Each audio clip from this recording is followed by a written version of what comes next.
Christian Gonzalez bangga jadi saksi perjuangan skuad Garuda. Sintayong pamer berbahasa Indonesia, kekurangan skuad Garuda yang wajib dibenahi di putaran ketiga kualifikasi Piala Dunia. Simak informasi selengkapnya sebagai berikut.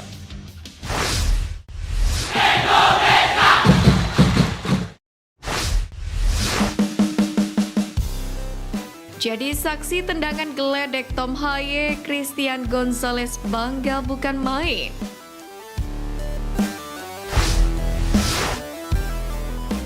Fakta menarik datang dari mantan striker timnas Indonesia Christian Gonzalez yang turut menjadi saksi bisu sejarah baru timnas Indonesia di SUGBK. Sebagaimana diketahui di stadion bersejarah tersebut, skuad Garuda mampu menumbangkan Filipina dan memastikan tempat di putaran ketiga kualifikasi Piala Dunia 2026. Menariknya, keberhasilan timnas Indonesia bermula ketika Tom Haye membuat seluruh supporter yang hadir di GBK bergemuruh, yakni lewat tendangan geledeknya. Aksi gemilang Tom Haye tersebut tentu mengingatkan momen kesuksesan punggawa timnas Indonesia zaman dahulu, Christian Gonzalez, yang juga hadir langsung di stadion. Terlebih striker naturalisasi timnas Indonesia juga pernah berada dalam momen yang sama dengan Tom Haye. Tepatnya pada semifinal leg kedua Piala AFF 2010 lalu, di tempat yang sama, Stadion Gelora Bung Karno. Pemain berjuluk El Loco Gonzalez tersebut melesakkan tendangan jarak jauh dan bersarang di sisi kiri atas penjaga gawang Filipina. Gonzalez menjadi satu-satunya pemain yang mencetak gol ke gawang Filipina pada 14 tahun silam. Melalui unggahan Instagram pribadinya, Gonzalez sendiri tampak membagikan kebahagiaannya lantaran menjadi saksi keberhasilan skuad Garuda. Ditemani sang istri, El Loco bahkan telah memprediksi skuad Garuda akan mempermalukan Filipina dengan skor 2-0. Satu hal yang bikin terharu pada unggahan tersebut, Gonzalez menegaskan bahwa akan selalu mengingat setiap langkah timnas Indonesia, meski sekarang hanya bisa berada di tribun dan memberikan dukungan. Meski berstatus sebagai pemain naturalisasi, hal itu membuktikan bahwa tim Merah Putih telah membuat semua pemain berjuang. Bahkan para pemain keturunan memiliki dedikasi yang tinggi untuk meraih prestasi demi lambang Garuda di dada.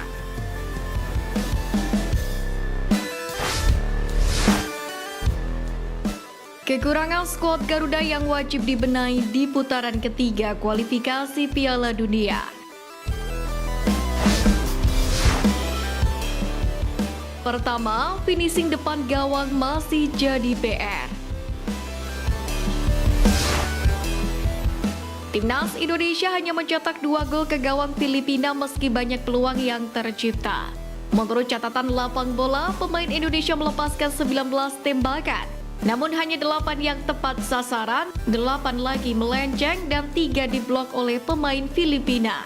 Meskipun pertahanan Filipina cukup kuat, 8 tembakan yang meleset menjadi catatan penting. Hal yang sama juga terjadi di laga kontra Irak beberapa waktu yang lalu.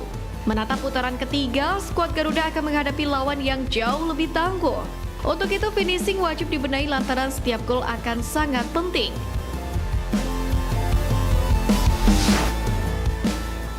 Kedua, pola dari penyerangan ke pertahanan.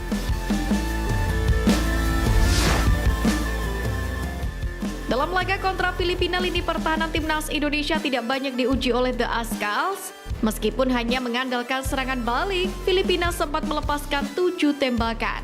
Yang perlu diperhatikan adalah serangan Filipina terutama dari sektor sayap, sering merepotkan pertahanan skuad Garuda.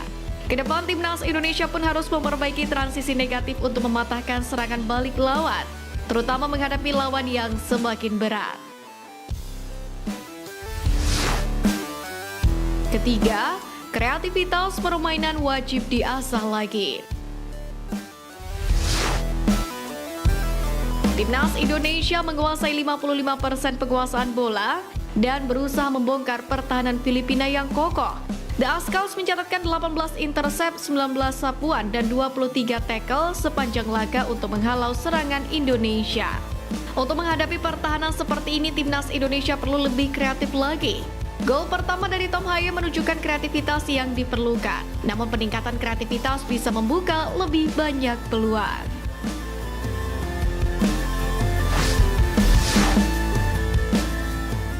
Pamer Bahasa Indonesia, Sintayong tata Piala Dunia.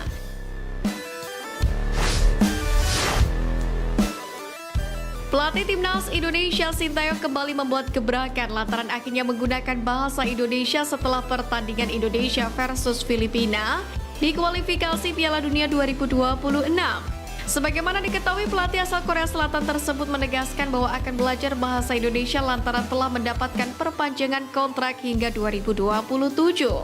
Sintayong menegaskan hal tersebut penting, lebih meningkatkan chemistry dan komunikasi dengan para pemain untuk menjalankan taktik. Terakhir, Sintayong tertangkap kamera mulai menggunakan bahasa Indonesia seperti terima kasih saat merayakan kemenangan skuad Garuda atas Filipina. Tepatnya saat Sintayong memberikan komentar melalui video unggahan akun resmi Instagram Timnas Indonesia. Sontak, ucapan terima kasih yang dilayangkan pelatih asal Korea Selatan ini menjadi sorotan warganet. Tak jarang dari mereka yang bahkan tertawa dan membalas komentar dari Sintayong tersebut. Respon yang diberikan Sintayong menjadi sorotan karena nada yang diucapkan pelatih Korea Selatan itu terkesan lucu. Menariknya, melalui unggahan Instagram pribadinya, pelatih berusia 53 tahun ini juga berbicara dengan bahasa Indonesia dengan kalimat yang cukup panjang. Dari sorot matanya, ia berbicara bahasa Indonesia sambil membaca teks. Sintayong lantas mengucapkan terima kasih kepada seluruh pecinta sepak bola tanah air yang mana telah memberikan kepercayaan dan ia berjanji akan berjuang penuh untuk membangun sebuah tim yang bisa bersaing, yakni dengan tim mancanegara lainnya. Hal tersebut tentu tak terlepas keberhasilan dari skuad Garuda yang akan berjuang di putaran ketiga kualifikasi Piala Dunia 2026.